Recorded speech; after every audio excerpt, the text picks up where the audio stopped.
All right, let's get into it. We see patterns all around us, every single day. But how do we actually describe them? How do we nail them down? Well, today, we're going to break down a really simple but powerful idea on math that governs everything from nature to finance. We're talking about sequences. So, to get our brains warmed up, let's start with a little puzzle. Just look at this list of numbers on the screen. 3, 5, 7, 9. What do you think comes next? I'll give you a second. If you're thinking, hey, it looks like you're just adding 2 each time, then you are absolutely on the right track. And if you said 11, you nailed it. What you just did there, that's recognizing a mathematical sequence. It's really just a fancy way of saying it's an ordered list of numbers. We call each number a term that follows a very specific rule or pattern. Now, when you talk about sequences, they basically come in 2 main flavors. First, you've got your finite sequences. These guys have a clear stopping point, like the first 5 even numbers. And then you've got infinite sequences, which, yeah, you guessed it, just keep on going, forever. Pretty straightforward, right? So, knowing what a sequence is, that's one thing. But the really cool part, the interesting question, is how do we actually create them? How do we write the blueprint for one of these patterns? To really wrap our heads around how these things are built, let's use an analogy. I want you to think of a sequence kind of like a marching band trying to get into formation. See, every single person in that band needs to know exactly where they're supposed to stand to make that perfect shape.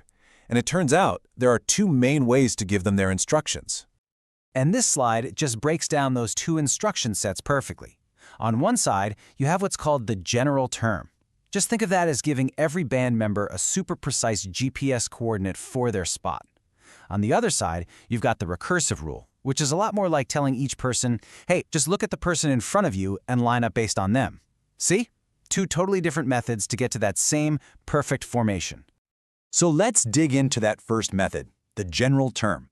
This is basically one single all-powerful formula. If you want to know the value of, say, the 50th term in the line, you just plug the number 50 into the formula. That's it. You don't need to know what the 49th term was or the 48th. It's a direct map to any single point in the entire sequence.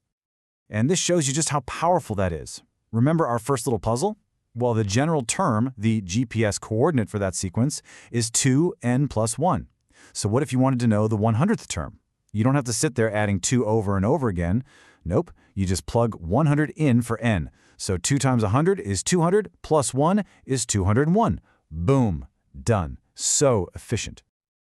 Okay, now let's check out that second method, the recursive rule. This is the follow the person in front of you method we talked about. With this one, each term's value completely depends on the term that came right before it. But here's the catch. You can't start a chain reaction without a spark, right? So a recursive rule always needs a defined starting point. Let's see how this actually works. Okay, so we're going to start with the number 3. The rule says to get the next term, you take the last term, multiply it by 2, and then add 1. So for term 2, we take our starting number, 3, multiply by 2, that's 6, add 1, and we get 7. Now for term 3, we take that 7, multiply by 2, that's 14, add 1, and we get 15. See how each step is built entirely on the one that came before? Okay, so now that we've got our 2 blueprints, the general term and the recursive rule, let's take a look at some of math's greatest hits, some of the real superstars of the sequence world. So you have your basic types. Arithmetic sequences, that's where you just add the same number over and over, kind of like our warm-up puzzle. Geometric is where you multiply each time. But hang on a second. Look at those last 2, Fibonacci and Mullitou.